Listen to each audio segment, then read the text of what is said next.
C'était bien, cette balade, ça faisait longtemps qu'on n'avait pas juste pris le temps. Trop longtemps. Comme on oublie qu'on existe encore. En dehors des habitudes. Des repas, des visites, des soucis. Oui, exister autrement, juste toi et moi, comme quand on était jeune, tu te souviens de nos petites virées à moto. C'était la moto de mon ami Germain. Elle pétaradait dans tous les virages. Tu te cramponnais à moi comme si ta vie en dépendait. Et tu aimais ça en plus. Je n'aimais pas ça, j'aimais quand était là-dessus. Tes cheveux qui volaient, ton rire, ton insouciance. On était beaux, on n'avait rien, mais on avait tout. On a encore beaucoup, même si ça craque un peu partout. Même si je mets 2 minutes à sortir du lit le matin. Il est temps qu'on prenne soin de nous maintenant, avant qu'il soit trop tard. Tu as raison. J'ai envie d'aller voir mon ami Germain. Depuis qu'il a perdu sa femme, je ne suis pas allé le voir. Sa femme est décédée quelques jours après le décès de notre fils. C'était compliqué pour nous d'aller le voir. Mais on l'a quand même appelé. Germain est un homme bon. Il t'a toujours soutenu, même quand d'autres t'ont tourné le dos. Je me rappelle de lui quand tu étais malade à l'usine. C'est lui qui te ramenait tous les jours à la maison. Et sa femme t'envoyait de la soupe chaude. Il a été plus qu'un frère. J'ai voulu qu'il vienne s'installer dans le sud ici. Mais il a préféré rester au nord. Je me rappelle quand on était coincé à cause de la pluie. Il nous avait logés, nourris, et tout ça sans jamais nous juger. Il a ce que large, immense. Il donnait sans compter, même quand il n'avait presque rien. Tu comptes aller le voir quand? Je ne sais pas, je vais l'appeler d'abord. Je t'encourage à aller le voir.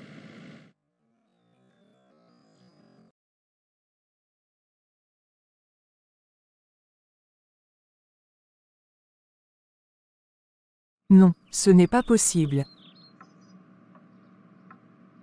Pourquoi maintenant que tout est fini? Je suis enceinte. Victor, si seulement il n'y avait pas ce secret, si seulement tu me faisais confiance. Tu me disais que tu te comportais mal pour ne pas que je révèle le secret. Voilà maintenant. Ce secret a détruit notre mariage. Il a quelqu'un là-dedans, dans mon ventre, une vie que je n'ai pas prévue, que je n'ai pas appelée, mais elle est là, et elle me regarde. Mon bébé, sache que tu ne seras pas un poids, tu ne seras pas un regret, tu ne seras pas un secret, tu es là, alors moi aussi je vais être là, jusqu'au bout. Ton père et moi nous nous sommes séparés, mais tu viens me tenir la main. Merci pour le collier, il est magnifique, ça me va à merveille. Tu mérites bien plus que ça. J'ai pensé à autre chose. Encore autre chose, quoi donc? J'aimerais que tu partes quelques jours voir ta famille. Un petit voyage, changer d'air. Comme ça. Subitement tu veux que je parte maintenant. Pas forcément maintenant, mais bientôt. Je t'ai senti un peu triste ces derniers temps, et je me suis dit que peut-être retourner chez les tiens pourrait te faire du bien. Ma tristesse n'a rien à voir avec ma famille. Est-ce que j'ai fait quelque chose ces derniers temps? Non, tu es gentil, ce collier, ce voyage, c'est attentionné. Mais ce que je ressens, c'est plus profond. Est-ce que tu veux en parler? Je crois que j'ai du mal à me retrouver, à comprendre ce que je ressens. Parfois, j'ai l'impression de jouer un rôle. Je souris, je dis que ça va. Mais à l'intérieur, c'est flou. Je suis là sans vraiment être là. Je sais pourquoi je t'ai demandé d'aller voir ta famille. Dis-moi pourquoi alors. C'est pour notre bien. Je vais appeler mon ami Germain. Je vais voir Lydia. Elle ne se sentait pas bien quand on sortait ce matin. Ah bon, elle a quoi? Le vertige. Si elle se repose bien, ça va passer. Ma chérie, il y a du mieux maintenant j'espère. Je suis enceinte. Comment tu peux t'imaginer ce genre de choses? Ce que j'ai sont les symptômes d'une femme enceinte. J'ai pris le calendrier. Ça fait presque 7 semaines je n'ai pas vu une goutte. Donc je me suis rendue à la pharmacie pour acheter un test de grossesse. Le test est là, tu peux regarder, c'est positif. Oh mon Dieu! J'ai pu joindre mon ami Germain. Je vais le voir demain. Lydia est enceinte. Elle vient de me dire qu'elle a fait un test. C'est positif.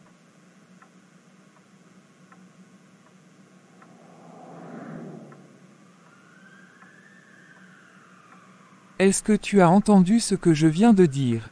Oui. Tu ne dis rien. Je ne sais pas quoi dire. Moi non plus. C'est tombé comme ça. Elle est assise sur son lit. Elle a l'air perdue. Brisée. Elle vient juste de divorcer. Elle est à peine sortie de tout ça. Maintenant il y a cette vie en elle. Je voulais qu'elle respire, qu'elle se retrouve. Je voulais qu'elle se reconstruise. Pas qu'elle se charge d'un poids pareil. Ce n'est pas un poids. C'est une vie, une surprise, oui, une épreuve, mais une vie quand même.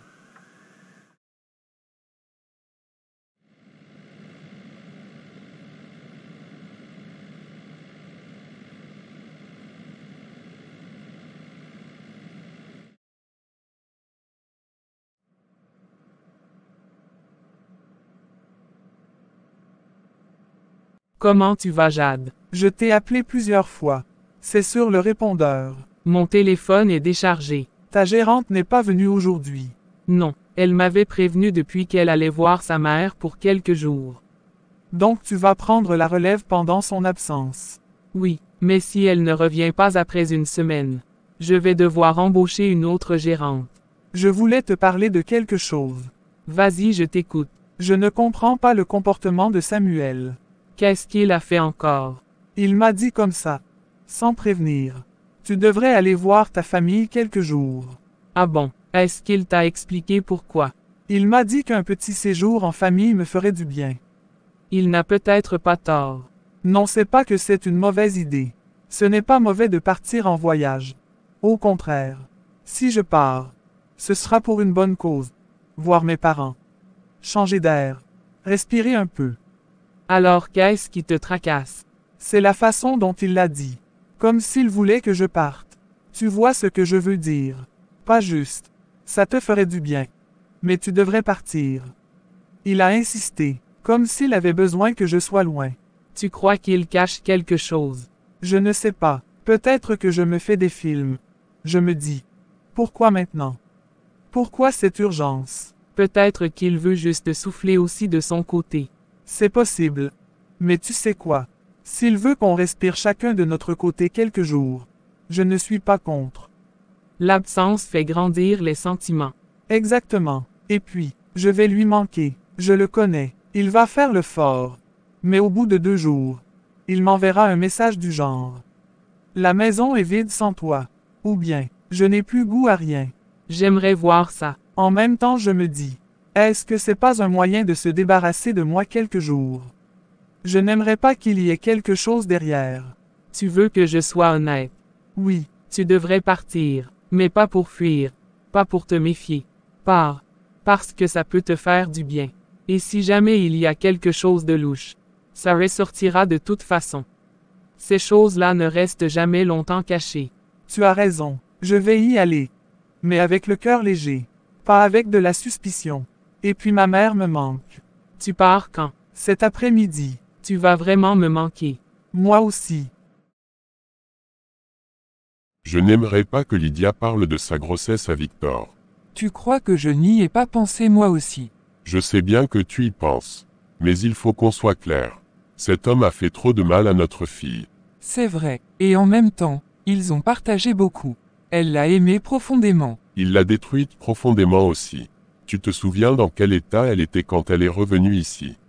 Elle ne mangeait plus, elle ne dormait plus, elle pleurait la nuit, et elle faisait semblant devant nous. Oui, je me souviens de tout. Mais ce n'est pas à cause de ça que je pense qu'elle ne devrait rien lui dire. C'est à cause de l'enfant. Justement, l'enfant. C'est encore plus de raison de ne pas lui dire. Tu veux qu'il revienne, qu'il vienne semer le doute, l'instabilité. Il ne mérite pas de savoir. Mais il est le père. Et alors, un père, ce n'est pas juste une génétique. C'est une présence, un soutien, une main tendue. Je ne dis pas qu'il doit revenir dans leur vie. Je dis juste qu'un jour l'enfant posera des questions. Et Lydia devra avoir une réponse. Mais pas maintenant, pas pendant qu'elle essaie de se reconstruire. Elle a enfin un peu de lumière dans les yeux. Tu veux que Victor revienne et souffle dessus comme sur une bougie. Non. Alors on doit la protéger. Et peut-être qu'elle-même ne veut pas lui dire. Peut-être qu'elle attend notre soutien pour garder ça pour elle. Je suis d'accord. Mais s'il revient, s'il pose des questions, on fait quoi? On ferme la porte. On protège notre fille. Et ce petit être qu'elle va mettre au monde. Victor a perdu le droit de savoir. D'accord. Mais promets-moi une chose. Quoi donc? Qu'on ne la forcera à rien. Ni à lui dire, ni à se taire. C'est son choix. Tu as raison. On la soutiendra. Quoi qu'elle décide. Excusez-moi, cette table était réservée. C'est ma place. Le gérant ne m'a rien dit à ce sujet. Peut-être qu'étant donné mon retard, il s'est dit qu'elle pouvait être attribuée à quelqu'un d'autre. Dans ce cas, je serais ravi de partager. Vous pouvez vous asseoir ici si vous le souhaitez. Non merci, je vais attendre qu'une autre table se libère. Vous avez peur que je vous mange. Promis, je suis parfaitement inoffensif. Je ne crains pas les prédateurs, seulement les longues conversations inutiles. Heureusement pour vous, je suis plutôt du genre silencieux. Et puis, c'est dommage de rester debout alors qu'il y a une chaise juste là.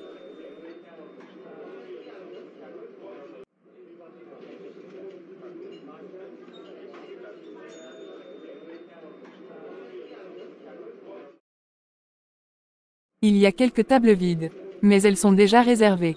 Donc je suis obligé de m'asseoir ici. Juste le temps qu'une autre table se libère. Bien sûr, je tâcherai de ne pas trop vous faire parler d'ici là.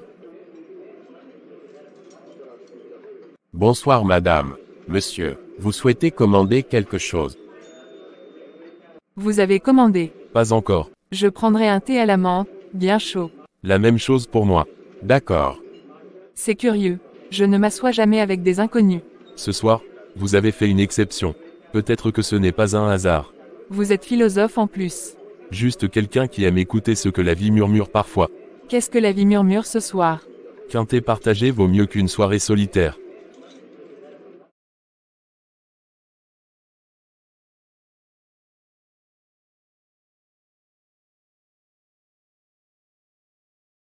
Je ne vais pas tourner autour du pot.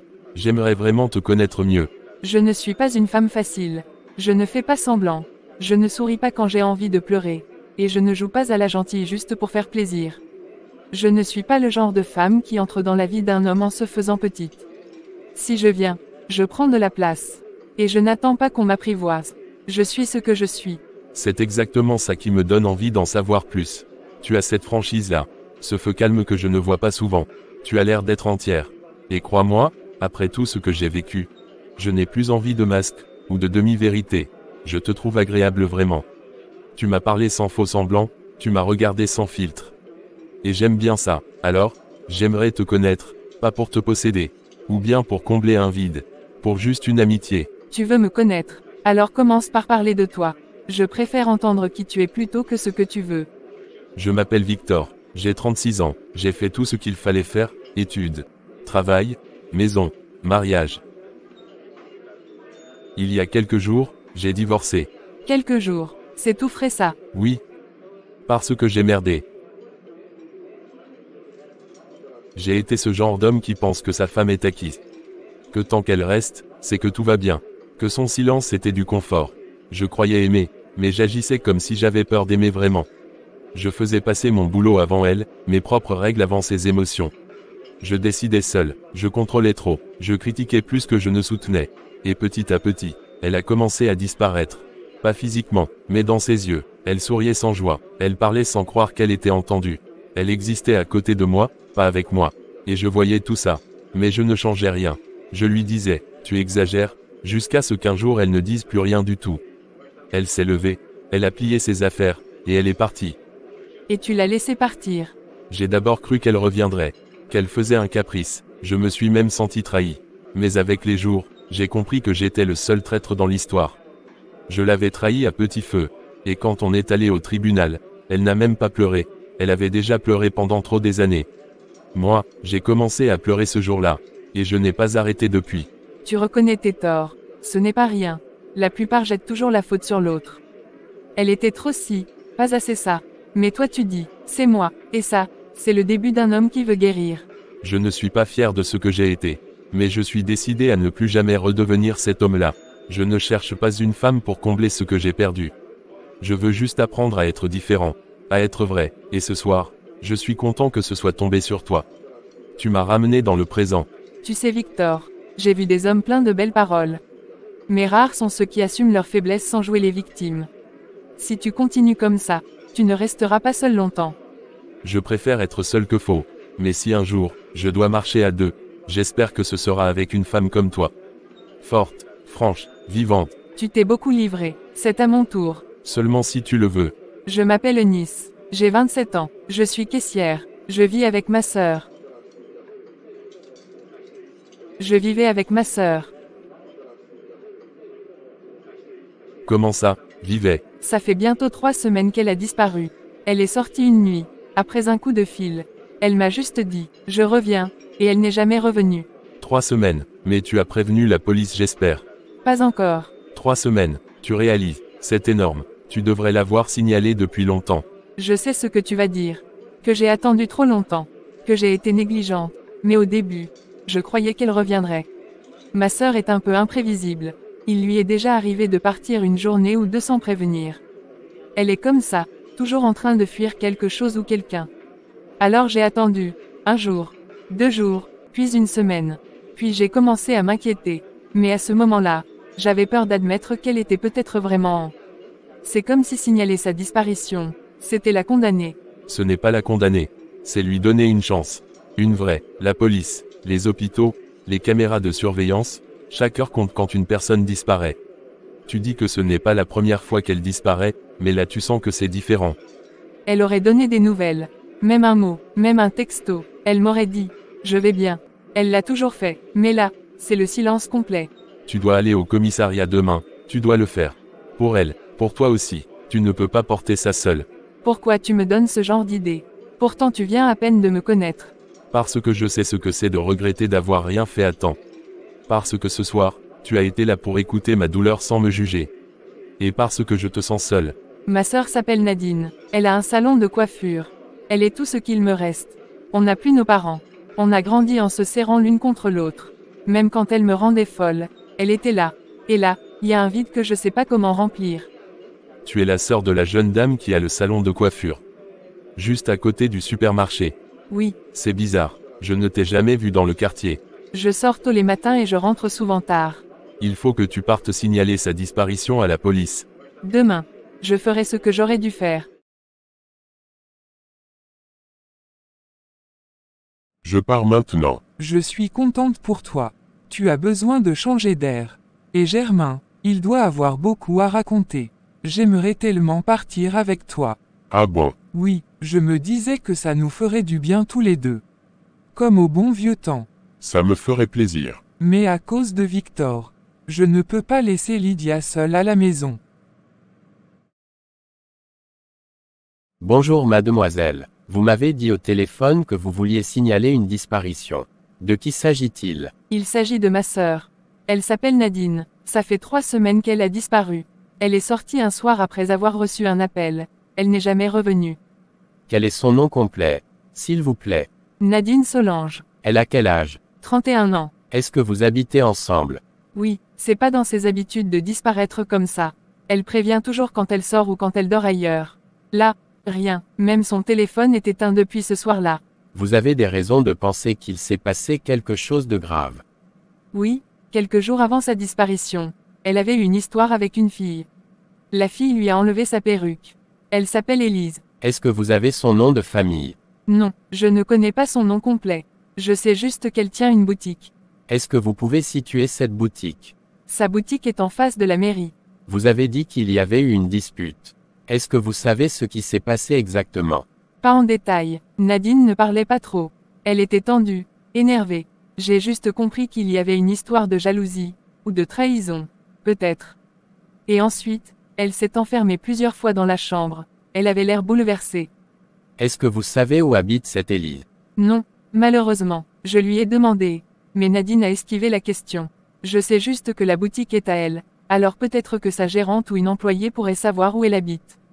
On pourra vérifier ça. Vous pouvez nous accompagner jusqu'à la boutique. Nous montrer l'endroit. Oui, bien sûr. Je veux juste retrouver ma sœur. Je sens qu'il y a quelque chose de pas normal. Nous allons prendre ça au sérieux. Disparition depuis 3 semaines?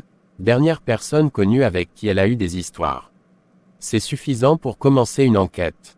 On va se rendre sur place avec vous. Merci. Dites-moi, avez-vous une photo récente de votre sœur?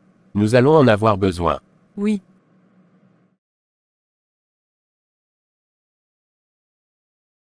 C'est Romaric.